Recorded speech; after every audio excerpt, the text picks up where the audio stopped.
Hello दोस्तों, मैं जाकिर हुसैन आपकी जेडएस क्लास में स्वागत करता हूं। आप सभी को सुप्रभात। आशा करते हूं कि आप सभी अच्छे होंगे। और इन्हीं के साथ हम अपनी वर्दी की जुनून, माँ बाप का सपना साकार करने के लिए एक बार फिर से चलिए हम लोग एक जुनून के साथ तैयारी कर लेते हैं। जो आपकी परीक्षा जो है यूपीपी की एग्ज़ाम जो है बहुत ही नज़दीक आ चुकी है। ठीक है, तो एक बार फिर से जो है आप तैयार हो जाएं। देखिए, हम पढ़ने वाले हैं वर्ण एवं ध्वनि। वर्ण होती क्या है? भाषा की सबसे छोटी इकाई ध्वनि होती है। पहला क्वेश्चन यही बन गया कि भाषा की सबसे छोटी इकाई को क्या कहते हैं। वर्ण क्या है? तो उस मूल ध्वनि को कहते हैं। वर्ण क्या है कि जिसका हम खंडन न कर सके, ना टुकड़े कर सके। ठीक है। आता है वर्णमाला। अब भैया माला जब बनाते हैं तो हम किसी चीज को, जैसे मोती है तो मोती का माला बनाते हैं तो क्या होती है, बहुत सारी मोतियां होती है और उसको एक क्रम में लगाते हैं। वैसे वर्णमाला कह रहा है तो हम वर्णों के व्यवस्थित समूह कोई क्या कहते हैं, वर्णमाला कहते हैं। जब उसको क्रम में लगा देंगे तब जो होती है वर्णमाला होती है। हिंदी में कुल 50 वर्ण है, जिसमें 13 स्वर, 33 व्यंजन एवं 4 संयुक्त व्यंजन होते हैं। ठीक है। स्वर की बात कर लेंगे तो स्वर मिलाकर कुल कुल कितने, 13। लेकिन जो है इन 13 स्वर में क्या किया गया है, इनको छोड़ करके, जैसे री को छोड़ा गया है, अंग को और अ को छोड़ करके स्वर की संख्या 10 बताई गई।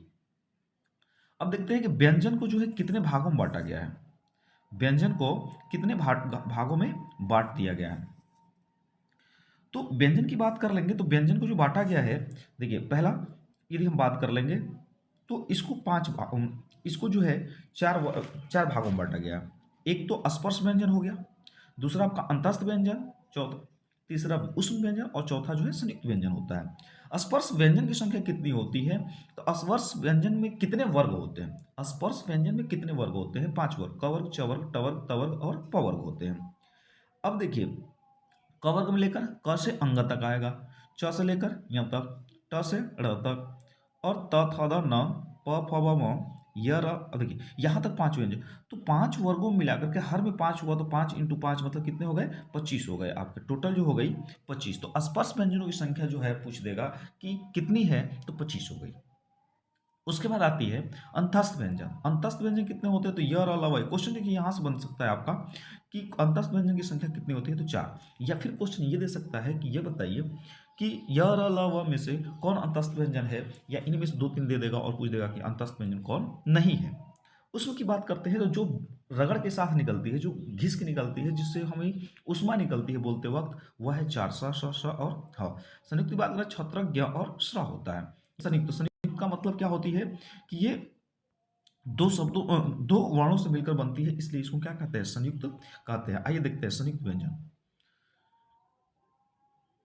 देखिए, संयुक्त व्यंजन, इन व्यंजनों की रचना दो व्यंजन के मेल से होती है। तो अब क्वेश्चन यहां बनेगा कि संयुक्त व्यंजन किससे बनता है, तो आप बता सकते हैं कि दो व्यंजन के मेल से बनता है। अब देखिए छत्र, तो छ छत्री छ जो है यह क प्लस स। अब यदि मान लीजिए कि एक एक और वर्ग शब्द यहाँ से दे सकता है, एक और क्वेश्चन आपका बना सकता है कि ये बताइए कि यदि हम छत्री छ को ढूंढेंगे डिक्शनरी में तो किसके बाद आएगा, तो क के बाद आएगा। ठीक है। त्र आधा त रहेगा और ये र, ये ध्यान रखना है। फिर क्वेश्चन यहाँ बनता है कि ये बताइए कि त्र जो है संयुक्त व्यंजन है तो इसमें कौन सा व्यंजन जो होगा ह्रस्व होगा। तो यहाँ पे देखिए त्र आधा होगा और र पूरा आएगा। ज्ञ ज्ञ आएगा ज ध य। ठीक है, तो ज आधा रहता है, य रहेगा। स्र तालाबी श, ठीक है, आधा रहेगा और र स्र। तो ये संयुक्त व्यंजन। आइए देखते हैं अयोगवाहक वर्ण क्या होता है। वे वर्ण जो अयोग्य माना गया है, ठीक है ना, अयोग्य माना गया है, इसलिए उसको अयोगवाहक कहते हैं। जैसे अंग और अह को अयोग्य कहा जाता है, क्योंकि न तो ये पूर्णतः स्वर है और न ही व्यंजन है। भैया न स्वर रहेंगे न व्यंजन रहेंगे, अगुआ का हाल रहेगा, दोनों से थपरियाएगा। तो इसलिए जो होता है ये अयोगवाहक है। ये हमेशा स्वर के बाद और व्यंजन के पहले आते हैं। तो इसको हमने देखा कि अयोगवाहक क्या होते हैं, अयोगवाहक की संख्या कितनी है, तो अंग और अह को अयोगवाहक कहते हैं। साथ ही साथ जो है आपने संयुक्त व्यंजन देख लिया, संयुक्त व्यंजन की संख्या 4 होती है, उस व्यंजन की संख्या। अब हम देखते हैं वर्णों के भेद। वर्ण को दो प्रकार होते हैं, एक स्वर्ण वर्ण होता है, एक व्यंजन वर्ण होता है। स्वर क्या होते हैं? स्वतंत्र रूप से बोले जाने वाले वर्ण स्वर कहलाते हैं। स्वतंत्र रूप से जो बोला जाता है, ठीक ना, जैसे लड़का जो होता है तुरंत पैदा होते ही रोना शुरू कर देता है, वह ध्वनि स्टार्ट हो गई, और ध्वनि स्टार्ट हो गई तो वह स्वर स्टार्ट हो गया उसका। तो देखिए, तो दूसरे वर्ण में कहा जाए कि वह, और देखिए तो स्वर्ण क्या किसे कहते हैं? स्वतंत्र रूप से बोला जाने वाला ही वर्ण जो होता है स्वर कहलाता है। जबकि और यहाँ पे देखते हैं कि स्वर अ आ, यहाँ पे देख सकते हैं आप, स्वर को आदि जानते ही हैं। तो स्वर समझ में आ गया कि स्वर बिना किसी के सहारे बोला जाता है, उसे हम स्वर कहते हैं। नेक्स्ट आते हैं हम स्वरों का वर्गीकरण पे। ये स्वरों का वर्गीकरण। अब चूंकि जब स्वर जो है, तो स्वरों का वर्गीकरण कैसे किया गया, तो स्वर के उच्चारण में कंठ एवं तालु का प्रयोग होता है। कंठ एवं तालु, कंठ जानते ही हैं और तालु भी जानते हैं। जीभ होठ का नहीं, जीभ और होठ का नहीं, बस स्वर का उच्चारण करते वक्त कंठ और तालु दोनों का प्रयोग किया जाता है। इसी उच्चारण के आधार पर स्वर को दो भागों में बांटा गया, एक मूल स्वर जिसको ह्रस्व स्वर और दीर्घ स्वर, और एक प्लुत स्वर भी होता है। ठीक है, ह्रस्व, पहला ह्रस्व हो गया, दूसरा प्लुत हो गया, और तीसरा जो यदि बात कर लेंगे तो हम प्लुत कहते हैं, प्लुत स्वर। ठीक है, तो प्लुत स्वर भी आता है। अब यदि हम मूल स्वर की बात कर लेंगे तो हम स्वरों का वर्गीकरण जो है दो प्रकार का हुआ है, लेकिन एक तीसरा भी आता है, प्लुत स्वर, ये ध्यान रखेंगे आप। मूल स्वर क्या होता है, जिन स्वरों को उच्चारण में अन्य स्वरों की सहायता नहीं लेनी पड़ती है। मूल स्वर जिन स्वर के उच्चारण करने में हम किसी अन्य स्वर का सहारा नहीं लेंगे, बल्कि डायरेक्टली वो खुद अपने आप में एक बाहुबली है, तो वह क्या होगा, मूल स्वर होगा। और मूल स्वर की संख्या देखिए 4 है। अ ई उ री, अ ई उ री, अ ई उ री, अ ई उ री। ठीक है, मतलब यहाँ देख लिए कि मूल स्वर की संख्या 4 है। उसके बाद हम दीर्घ स्वर पे। दीर्घ स्वर क्या होता है, जिन स्वरों को बोलते समय ह्रस्व से क्या होता है, ज्यादा समय लगता है। ठीक है ना, जिन स्वर को उच्चारण में मूल स्वर की सहायता लेनी पड़ती है या ह्रस्व से दोगुना समय लगता है, ह्रस्व से दोगुना समय लगता है, उसको हम कहते हैं दीर्घ स्वर। अब देखिए ये अ दिया है, तो यहाँ पे देखिए अ से दोगुना लगेगा तो डबल हो जाएगा ना, तो अ धन अ बराबर क्या होगा, आ, फिर ई तो बड़ी दीर्घ ही हो जाएगा, तो ई हो जाएगा। उ तो वहां पे बन जाएगा बड़ा ओ। ठीक है, री हुए। तो इस प्रकार के जो स्वर दिए गए हैं, ठीक है, तो ये ध्यान रखेंगे कि दीर्घ स्वर उस स्वर को कहते हैं जिसको बोलते समय ह्रस्व से दो गुना समय लगता। अब देखिए उ डबल मल गया तो दीर्घ हो गया। अधन ई बराबर ए, ओ अधन उ बराबर ओ हो गया। तो यहाँ पे जो दीर्घ वाले हो गए अ ई उ री, आप छोड़ देंगे तो ये ह्रस्व में आएगा, मूल स्वर में आएगा, दीर्घ देख ही लिए। और एक होता है प्लुत्व, मतलब जिनको बोलते समय दीर्घ से दोगुना और ह्रस्व से 3 गुना समय लगता है, उसको हम प्लुत स्वर कहते हैं। प्लुत स्वर जैसे क्या करते हैं, रा,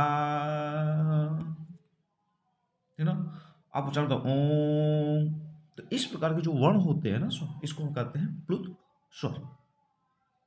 अब देखिए व्यंजन वर्ण क्या होता है, स्वर की सहायता से बोले जाने वाले वर्ण, स्वर की सहायता से बोले जाने वाले वर्णों को हम क्या कहते हैं, व्यंजन वर्ण कहते हैं। व्यंजन वर्ण देख लेते हैं। अब व्यंजन का हम करेंगे क्या, वर्गीकरण, क्लासिफिकेशन। तो व्यंजन को मैंने बता ही दिया वहां पर भी, लेकिन देख लेते हैं व्यंजन को कैसे वर्गीकरण किया गया है। व्यंजन वर्णों को 3 श्रेणी में रखा गया, एक स्पर्श है, अंतस्थ है, ऊष्म है। स्पर्श मैंने बताया क वर्ग से लेकर म वर्ग तक 25 स्पर्श व्यंजन होते हैं। उच्चारण क्रम, तो अब देखिए इसको बोलने का तरीका क्या है, ठीक है ना, जैसे आ गया आपका, बस इसको इरेज करूं। अब देखिए 5 श्रेणी है, 5 वर्ग है, क वर्ग,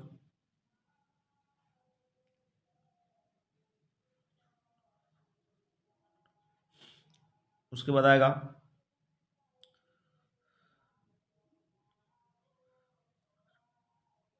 क वर्ग है, च वर्ग है, त वर्ग है, प वर्ग है।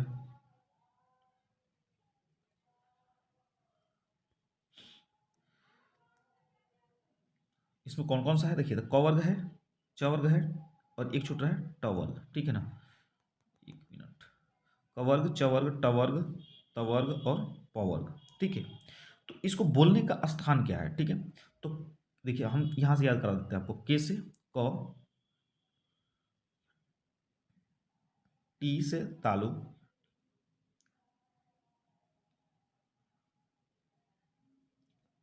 एम से मूर्धा, डी से दंत, ओ से ओष्ठ। देखिए एकदम आसानी से याद कर लेंगे। केटीएम दो, केटीएम दो, केटीएम दो, केटीएम दो, केटीएम दो। तो के से कवर, टी से चवर, एम से टवर, और डी से तवर, और ओ से ओष्ठ। पवर्ग मतलब क वर्ग को हम कंठ से बोलते हैं, च वर्ग को तालु से बोलते हैं, ट वर्ग को मूर्धा से बोलते हैं जीभ के अगले हिस्से से, त वर्ग को दंत से बोलते हैं और प वर्ग को ओष्ठ से बोलते हैं। ठीक है, ये ध्यान रखेंगे। अब जैसे कह दे क वर्ग में, जैसे क, ख, ग, घ, अंग, तो ये जितने भी बोले जाएंगे ये कंठ से बोले जाएंगे। उसके बाद च, छ, ज, झ, य, ये इसके बीच की, देखिए च से लेकर य के बीच तक, तो इसमें जितने भी वर्ण आएंगे उसको हम किससे बोलेंगे, तो तालु से बोलेंगे। ट, ठ, ड, ढ, ट, ये जो बोलते जाते हैं इसको हम मूर्धन्य से बोलते हैं।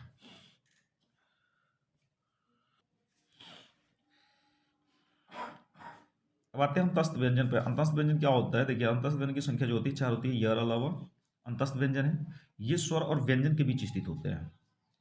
इनको जो बोली जाती है जीभ, तालु, दंत और ओष्ठ को परस्पर सटाने से ही उच्चारण होते हैं। उस व्यंजन की संख्या कितनी होती है, 4 होती है, जिनका उच्चारण एक रगड़ से उत्पन्न होती है, और जब रगड़ से उत्पन्न होती है तो गर्म वायु निकलती है मुख से। प्रत्येक व्यंजन के उच्चारण में अ ध्वनि छिपी रहती है, ये ध्यान रखना है।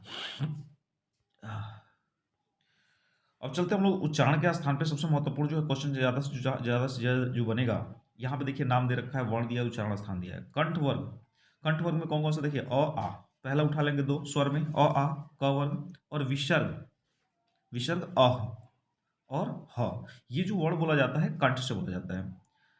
स्वर का अ और आ, फिर विसर्ग अ और क वर्ग और ह, ये जो उच्चारित किए जाते हैं कंठ से किए जाते हैं। फिर आता है तालव्य वर्ण में हर्षई और दीर्घई, मतलब छोटी ई और बड़ी वी। फिर च वर्ग, य अंतस्थ का और स उष्म का, ये जो बोले जाते हैं तालु से बोले जाते हैं। मूर्धन्य की बात कर ले,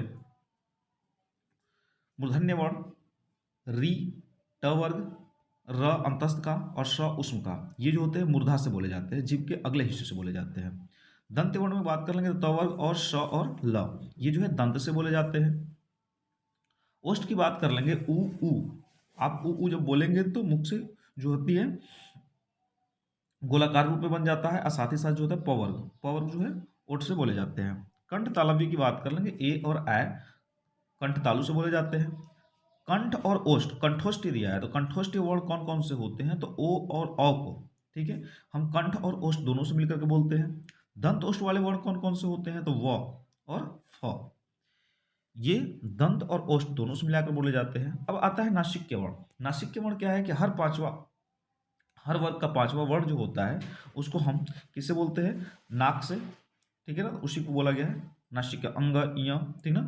तो जिनको हम बोलते हैं नासिका से, मतलब नाक के वाले हिस्से से, उसे नासिक्य वर्ण कहते हैं, और हर वर्ग का पांचवा अक्षर जो होता है वह नासिक्य वर्ण कहलाता है।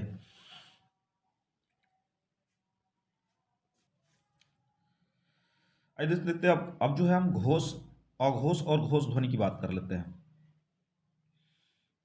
तो स्वतंत्र तंत्रियों, स्वर तंत्रियों जो होती है, मतलब नाद जिसको बोलने के बाद जो होती है गूंजती है, उसके आधार पर जो है, ठीक ना, दो भागों में बांटा गया, एक जो है अघोष ध्वनि और दूसरी है घोष ध्वनि। अघोष ध्वनि, देखिए अघोष, घोष मतलब होता है गूंजना, मतलब जिनको बोलते समय कोई कंपन ना हो, तंत्रियों में कोई कंपन नहीं होता है, उस वर्ड को हम क्या कहते हैं, अघोष ध्वनि कहते हैं। अघोष मतलब जिसमें बोलते समय कोई ध्वनि, कोई गुंजन उत्पन्न नहीं होता है, उसी को हम क्या कहते हैं, अघोष ध्वनि कहते हैं। अब यहाँ से क्वेश्चन ये बन सकता है कि हर वर्ग का कौन सा व्यंजन जो है अघोष होता है, तो ये ध्यान रखें कि हर वर्ग का पहला और दूसरा व्यंजन जो होगा वह अघोष ध्वनि होता है। जैसे क, ख, च, छ, ट, ठ, त, थ, प, फ, श और स, ये जो होते हैं हर वर्ग का, मतलब 5 वर्ग, यदि 5 वर्ग में बांटा गया, कवर्ग, चवर्ग, टवर्ग, तवर्ग वर्ग, और तो इस वर्ग के अंतर्गत हर वर्ग का पहला और दूसरा व्यंजन जो होगा वह अघोष ध्वनि के अंतर्गत आता है। अघोष ध्वनियों की संख्या, यहां से देखिए क्वेश्चन बन सकता है कि अघोष ध्वनियों की संख्या कितनी होती है, तो 13 होती है, याद रखेंगे। फिर आती है घोष ध्वनि, जिन ध्वनियों को उच्चारण में स्वतंत्रियों में क्या होता है, कंपन्न होता है, वाइब्रेट होकर के निकलता है, गूंज करके निकलता है, इस ध्वनि को हम क्या कहते हैं, तो घोष ध्वनि कहते हैं। और हर वर्ग का तीसरा, चौथा और पांचवा, 345 का क्रम याद कर सकते हैं घोष के लिए, और अघोष के लिए आप 12, एक दो, पहला दूसरा जो होगा वह अघोष होगा, और यहाँ पे तीसरा, चौथा, पांचवा जो होगा हर वर्ग का, वह घोष ध्वनि कहलाएगा। नेक्स्ट क्वेश्चन की बात कर लेंगे, घोष ध्वनियों की संख्या कितनी होती है। तो घोष ध्वनियों की जो संख्या होती है वह है 31, और अघोष ध्वनि की जो संख्या होती है वह होती है